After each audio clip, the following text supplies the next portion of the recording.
ಪಟೇಲ್ ಅವರು ಇರ್ಬೋದು, ಎಸ್.ಆರ್. ಬೊಮ್ಮಾಯಿ ಅವರು ಇರ್ಬೋದು, ಈ ನಾಡು ಕಂಡಂತ ಒಬ್ಬ ಧೀಮಂತ ನಾಯಕ ಬಿ.ಎಸ್. ಯಡಿಯೂರಪ್ಪನವರ ಆದಿಯಾಗಿ ಜಗದೀಶ್ ಶೆಟ್ಟರ್ ಅವರು, ಬಸವರಾಜ ಬೊಮ್ಮಾಯಿ ಅವರು ಅನೇಕ ಮುಖ್ಯಮಂತ್ರಿಗಳನ್ನ ಕೊಟ್ಟಿರ್ತಕ್ಕಂಥ ಕೀರ್ತಿ ನಮ್ಮ ವೀರಶೈವ ಲಿಂಗಾಯತ ಸಮಾಜಕ್ಕಿದೆ. ಆದರೂ ಕೂಡ ಎಲ್ಲ ಒಂದ್ ಕಡೆ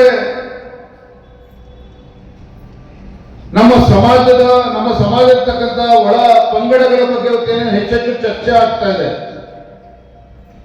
ತಮ್ಮ ರಾಜಕೀಯ ಸ್ವಾರ್ಥಕ್ಕೋಸ್ಕರ ಇದನ್ನ ಚರ್ಚೆನ ಮಾಡ್ತಕ್ಕಂಥ ದುಷ್ಟಶಕ್ತಿಗಳು ನಾವು ನೋಡ್ತಾ ಇದ್ದೇವೆ.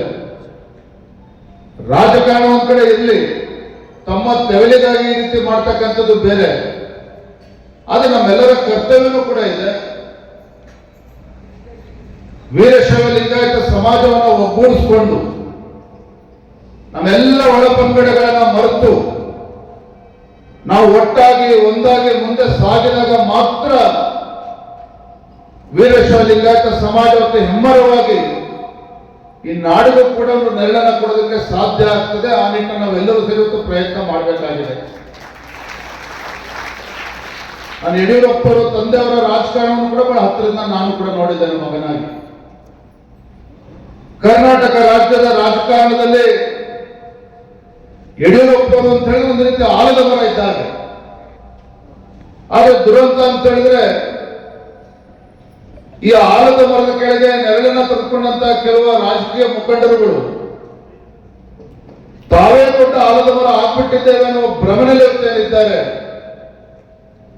ಇದೆಲ್ಲೋ ಒಂದ್ ಕಡೆ ನಮ್ಮ ಸಮಾಜಕ್ಕೂ ಕೂಡ ತೊಂದರೆ ತಂದ್ಕೊಡ್ತಾ ಇರ್ತಕ್ಕಂಥದ್ದು ಕೂಡ ನಾವು ಅಲ್ಲೇ ಹೇಳೋದಕ್ಕೆ ಸಾಧ್ಯ ಇಲ್ಲ. ಇತ್ತೀಚೆಗೆ ಒಂದು ಘಟನೆ ನಡೆಯಿತು. ಬೆಳಗಾವಿನಲ್ಲಿ ಚಳಿಗಾಲದ ಅಧಿವೇಶನ ಸಂದರ್ಭದಲ್ಲಿ ನಮ್ಮ ಪ್ರಭಾಕರ್ ಕೋರೇಜಿ ಅವರ ಕ್ಯಾಂಪಸ್ ಅಲ್ಲೇ ಇದ್ದೆ, ಗೆಸ್ಟ್ ಹೌಸ್ ನಲ್ಲಿ. ಬೆಳಗ್ಗೆ 6:30 ನಾನು ವಾಕಿಂಗ್ ಮಾಡೋಂಥ ಸಂದರ್ಭದಲ್ಲಿ ಹಾಗೆ ಒಬ್ಬ ದ್ವಿಚಕ್ರ ವಾಹನದಲ್ಲಿ ಹಾಲು ಪ್ಯಾಕೆಟ್ ಅನ್ನು ಮನೆಗೆ ಹಾಕೊಂಡು ಹೋಗ್ತಾ ಇದ್ದ. ನಾನು ನಮ್ಮ ಶಾಸಕರ ಜೊತೆಲಿ ವಾಕಿಂಗ್ ಮಾಡ್ತಾ ಇದ್ದೆ ಬೆಳಗ್ಗೆನೆ. ನನ್ನನ್ನು ನೋಡಿದಂತ ಆತ ತತ್ಕ್ಷಣ ತನ್ನ ದ್ವಿಚಕ್ರ ವಾಹನ ಬದಿಗೆ ನಿಲ್ಲಿಸಿ ನನ್ನ ಹತ್ರ ಬಂದು ಒಂದು 15 ಅಡಿ ದೂರದಲ್ಲಿ ಒಂದು ಚಪ್ಪಲಿಯನ್ನು ಕೂಡ ಕಳಿಸಿ, ಅಣ್ಣ ನೀವು ಯಡಿಯೂರಪ್ಪರ ಮಗ ಅಲ್ವಾ ಅಂತೇಳಿ ಕೈ ಮುಗಿದು ನಮಸ್ಕಾರ ಮಾಡ್ದ. ಆತನ ಬಹುಶಃ ಯಡಿಯೂರಪ್ಪರು ನೋಡಿದನೋ ಬಿಟ್ಟಿದ ನನಗಂತೂ ಗೊತ್ತಿಲ್ಲ. ಆದ್ರೆ ನಾಡಿನ ಧೀಮಂತ ನಾಯಕ ಯಡಿಯೂರಪ್ಪರ ಬಗ್ಗೆ ಆತವ ಕಡು ಬಡವಾಗಿದ್ರು ಕೂಡ ಯಡಿಯೂರಪ್ಪರ ಬಗ್ಗೆ ಇಟ್ಟಂತ ವಿಶ್ವಾಸ ನನ್ನಲ್ಲಿ ಬಂದು ವ್ಯಕ್ತಪಡಿಸಿದಂತ ಮಾತುಗಳು ನನಗೊಂದ್ ಕಡೆ ಆತ್ಮವಿಶ್ವಾಸ ಕೂಡ ಜಾಸ್ತಿ ಆಯ್ತು, ಒಂದ್ ಕಡೆ ಗಾಬರಿನೂ ಕೂಡ ಆಯ್ತು, ಆತಂಕನೂ ಕೂಡ ಆಯ್ತು. ಅಂದ್ರೆ ಒಬ್ಬ ಕಡು ಬಡವನು ಕೂಡ ಯಡಿಯೂರಪ್ಪನಿಟ್ಟಂತ ಪ್ರೀತಿ, ಯಡಿಯೂರಪ್ಪ ನಡೆದು ಬಂದಂತ ಹಾದಿಯಲ್ಲಿ ನಮ್ಮ ವಿಜಯನೂ ಕೂಡ ಸಾಕ್ತಾನೆ ಅಂತೇಳಿ ಆಡಿದಂತ ವಿಶ್ವಾಸದ ಮಾತುಗಳು ನನ್ನಲ್ಲೂ ಕೂಡ ಎಲ್ಲೋ ಒಂದ್ ಕಡೆ ಆತಂಕದ ಜೊತೆಗೆ ನನ್ನ ಜವಾಬ್ದಾರಿನೂ ಕೂಡ ಹೆಚ್ಚಿಸುವಂತ ಕೆಲಸ ಆಯಿತು. ಬಂದರೆ ನನಗೆ ಗೊತ್ತಿದೆ, ಜಗದ್ಗುರುಗಳ ಆದಿಯಾಗಿ ನಾಡಿನಲ್ಲಿರ್ತಕ್ಕಂಥ ಎಲ್ಲ ಹಲವಾರು ಚಲವಂತಗಳು ಯಡಿಯೂರಪ್ಪರ ಬಗ್ಗೆ ಎಷ್ಟು ವಿಶ್ವಾಸ ಇಟ್ಕೊಂಡಿದ್ದಾರೋ, ಯಡಿಯೂರಪ್ಪರು ನಡೆದು ಬಂದಂತ ಹಾದಿಯಲ್ಲಿ ವಿಜಯನೂ ಕೂಡ ಸಾಕ್ತಾನೆ ಒಂದು ಭರವಸೆ ಬೆಳಕನ್ನು ನನ್ನಲ್ಲಿ ನೋಡ್ತಾ ಇರ್ತಕ್ಕಂಥದ್ದನ್ನು ಕೂಡ ನಾನು ಗಮನಿಸ್ತಾ ಇದ್ದೇನೆ. ಜಗದ್ಗುರುಗಳ ಸಾನ್ನಿಧ್ಯದಲ್ಲಿ ನಾನು ಇಷ್ಟು ಮಾತ್ರ ಸಂದರ್ಭ ಹೇಳ್ತೇನೆ, ಸಮಾಜ ಆಗ್ಬೋದು, ಜಗದ್ಗುರುಗಳಾಗಿರ್ಬೋದು ಯಾವ ಅಪೇಕ್ಷೆನ ನನ್ನ ಬಗ್ಗೆ ಇಟ್ಕೊಂಡಿದ್ದಾರೆ, ಖಂಡಿತ ಅವರ ಅಪೇಕ್ಷೆಗೆ ಚ್ಯುತಿ ಬರದ ರೀತಿಯಲ್ಲಿ ರಾಜಕಾರಣದಲ್ಲಿ ಎಡುತ್ತಕ್ಕಂಥದ್ದು ಸಹಜ. ನಡೆಯೋನೇ ಯಾವತ್ತೂ ಕೂಡ ಹೇಳುತ್ತಕ್ಕಂಥದ್ದು. ಆದರೆ ಇವತ್ತು ಜಗದ್ಗುರುಳಾಗಿ ಸಮಾಜ ನಮ್ಮ ಬಗ್ಗೆ ಯಾವ ವಿಶ್ವಾಸದಿಂದ ನೋಡ್ತಾ ಇದ್ದಾರೆ.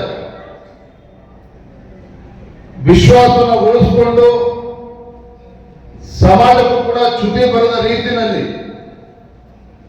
ಮುಂದೊಂದು ದಿನ ಜಗದ್ಗುರುಗಳಾಗಲಿ ಸಮಾಜ ಆಗಲಿ ನಮ್ಮ ವಿಜಯದ ಅಂತೇಳಿ ಹೆಮ್ಮೆಯಿಂದ ಮಾತನಾಡಬೇಕು. ಆ ರೀತಿ ರಾಜಕಾರಣದಲ್ಲಿ ಬೆಳೆಯುತ್ತೇನೆ ಮತ್ತು ಸಮಾಜಮುಖಿಯಾಗಿ. ಯಾಕೆಂದ್ರೆ ಜೀವನದಲ್ಲಿ ಎಷ್ಟೆತ್ತರಕ್ಕೆ ಬೆಳೆದ ಮೇಲೆ ಹೆತ್ತಂತ ತಂದೆ ತಾಯಿಯನ್ನು ಕೂಡ ನಾವು ಮರೆತು ಬಿಡ್ತೇವೆ, ಸಮಾಜವನ್ನು ಕೂಡ ಮರಿತೇವೆ, ನಮಗೆ ಆಶೀರ್ವಾದ ಮಾಡಿರ್ತಕ್ಕಂಥ ಜಗದ್ಗುರುವನ್ನು ಕೂಡ ನಾವು ಮರಿತೇವೆ. ಇವತ್ತು ವೇದಿಕೆಯಲ್ಲಿ ನಮ್ಮ ದಯಾನಂದ ಅವರಿದ್ದಾರೆ. ಮೂರ್ತಿ ಚಿಕ್ಕದಾದ್ರೂ ಕೂಡ ಕೀರ್ತಿ ದೊಡ್ಡದು ದಯಾನಂದ ಅವರು. ನಾನು ಕೂಡ ಕಳೆದ 8 ವರ್ಷದಿಂದ ಅವರನ್ನು ನೋಡ್ತಾ ಇದ್ದೇನೆ. ಬೆಂಗಳೂರು ಮಹಾನಗರದಲ್ಲಿ ಒಂದು ರಿಯಲ್ ಎಸ್ಟೇಟ್ ಉದ್ಯಮದಲ್ಲಿ ತಮ್ಮದೇ ಆದಂತಹ ಒಂದು ಸಾಧನೆಯನ್ನ ಮಾಡಿ ದುಡಿಮೆ ಜೊತೆಗೆ ಸಮಾಜದ ಎಲ್ಲ ಕಾರ್ಯಕ್ರಮಗಳಲ್ಲೂ ಕೂಡ ದಯಾನಂದರು ಭಾಗವಹಿಸ್ತಾರೆ. ಸಮಾಜಕ್ಕೆ ಹೆಗಲಿಗೆ ಹೆಗಲು ಕೊಟ್ಟು ದುಡಿತಕ್ಕಂಥ ಕೆಲಸವನ್ನು ಕೂಡ ಅವ್ರು ಮಾಡ್ತಾ ಇರುವಂತದ್ದು ನಿಜವಾಗ್ಲೂ ಕೂಡ ಯುವ ಪೀಳಿಗೆಗೆ ಒಂದು ಪ್ರೇರಣೆ ಅಂತ ಹೇಳಿದ್ರು ಕೂಡ ತಪ್ಪಾಗಲಾರದು. ಹಾಗಾಗಿ ನಮ್ಮೆಲ್ಲರ ಜವಾಬ್ದಾರಿ ಇದೆ. ನಾವು ಎಷ್ಟೇ ಎತ್ತರಕ್ಕೆ ಬೆಳೆದರೂ ಸಹ ಹೆತ್ತಂತ ತಂದೆ ತಾಯಿಯವರು ಇರ್ಬೋದು, ಜಗದ್ಗುರು ಇರ್ಬೋದು, ನಮ್ಮ ಸಮಾಜ ಇರ್ಬೋದು, ಯಾವತ್ತೂ ಕೂಡ ಮರಿಬಾರದು, ಮರೆಯೋದಕ್ಕೆ ಸಾಧ್ಯ ಇಲ್ಲ. ನಾಳೆ ನಾವು ಎತ್ತರಕ್ಕೆ ಬೆಳೆದ ಮೇಲೆ ಎಲ್ಲರೂ ಕೂಡ ನಮ್ಮನ್ನ ಹೆಮ್ಮೆಯಿಂದ ಮಾತನಾಡಿಸ್ಬೇಕು. ಆ ರೀತಿ ಒಂದು ಸಮಾಜಮುಖವಾಗಿ ನಾವೆಲ್ಲರೂ ಕೂಡ ಬೆಳೆಯುವಂತ ಅವಶ್ಯಕತೆ ಇದೆ. ಪರಮ ಪೂಜ್ಯ ಜಗದ್ಗುರುಗಳವರ ಒಂದು ಆಶೀರ್ವಾದದಿಂದ ಅವರ ಮಾರ್ಗದರ್ಶನದಲ್ಲಿ ನಾನು ಕೂಡ ಒಳ್ಳೆ ರೀತಿ ಸಾಧ್ತೇನೆ ಅನ್ನೋ ಮಾತನ್ನ ಸಂದರ್ಭದಲ್ಲಿ ಹೇಳುತ್ತಾ ನಾನು ಮತ್ತೊಮ್ಮೆ ಹೇಳ್ತೇನೆ,